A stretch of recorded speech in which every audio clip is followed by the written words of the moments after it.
The preseason is over for the New York Knicks, and the regular season for the Knicks tips off on Wednesday in Memphis. After the Knickerbockers finish the preseason 3-1, let's assess how they look before they start playing the games that count. Joining me to assist with that is the dean of Knick Film School. That is my guy, Jonathan Macri. Jonathan, what's up, man? How you doing? I'm doing great, Dexter. Like you, it was entertaining preseason, I think, but definitely ready to get on to some real basketball at this We point. are ready to talk about the games that count. All right, but we got to look back a little bit, Jonathan. So when you look at the 4 games that the Knicks played this preseason, including the final preseason game against the Wizards on Friday night, the starters have consistently got the team off to fast starts. So what were your impressions of the projected New York starting 5? I think, like most people, they were very positive. I think, when you consider the fact that you're putting together 3 guys in Brunson, Randall, and RJ, all of whom, we'll expect to want the ball and to a certain extent need the ball. I think the level of cohesion was really strong. And with a Tom Thibodeau coach team, the defense is going to be in midseason form. We almost take that for granted at this point. But the way the starters kind of gelled together, and it didn't seem like at any point in time anyone was forcing it. And then if you go even on a player-by-player basis, you look at Julius Randle playing quick, making quick passes, RJ Barrett shooting the lights out of the ball from downtown, and then Jalen Brunson doing what Jalen Brunson does and what anybody who watched him in Dallas over the last few years knows he's capable of, which is just making tough shots, which is something that this team needs. And I think was the first domino for a lot of really good offensive possessions that the Knicks had in the preseason was when he gets in there, he does his thing, and he makes the defense kind of bend to his will.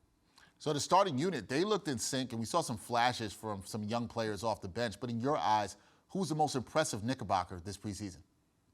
I'm maybe going to go a little bit left field here. I'm going to go with Mitchell Robinson. And I know he had a very good game in the last preseason game against against Washington. But even before that, I thought arguably he was the most consistent Knick in terms of his approach at both ends through, game in and game out. He finished the preseason leading the NBA in offensive rebounds. He grabbed 20 total. And if you look at his stocks, steals plus blocks, I think he was tied for third after Mo Bamba and Paul Reed. He's making shots just like he always does. I think the thing with Mitch is, obviously we knew the talent was there. That's why they gave him the contract. The question was going to be, would he consistently bring it, not only game to game, but within games, quarter to quarter, half to half? There was such a level of consistency with him and his approach through all 4 games. It's only preseason. It's only 4 games, I know, but I feel like we may be on the verge of a career year for Mitchell Robinson.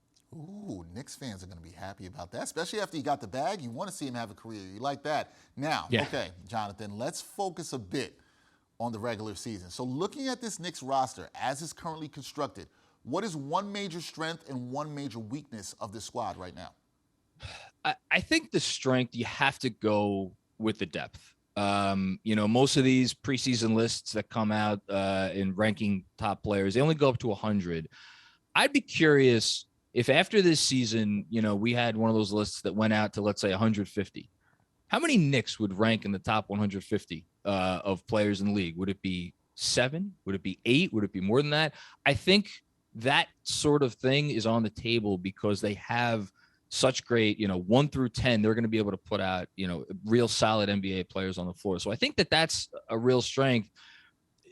For a weakness, on a related note, there's obviously no top end talent. I mean, whether you think it's RJ Barrett's the best player or Jalen Brunson's the best player, I'm not sure at this point anybody would have either of those guys in their top 30, probably not even top 40.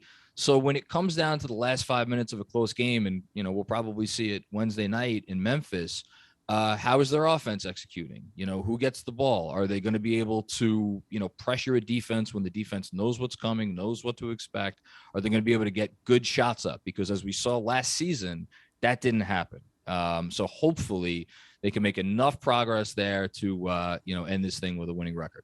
We shall see. I think that's one of the big things I keep hearing from Knicks fans, or I keep getting asked, is who's going to have the ball in their hands at the end of the game? Do they have that talented player to make those shots? We'll see. It'll all get started tipping off Wednesday night in Memphis where the Knicks open their season. I know Jonathan Macri, Knicks Film School, the whole team, they're going to be watching.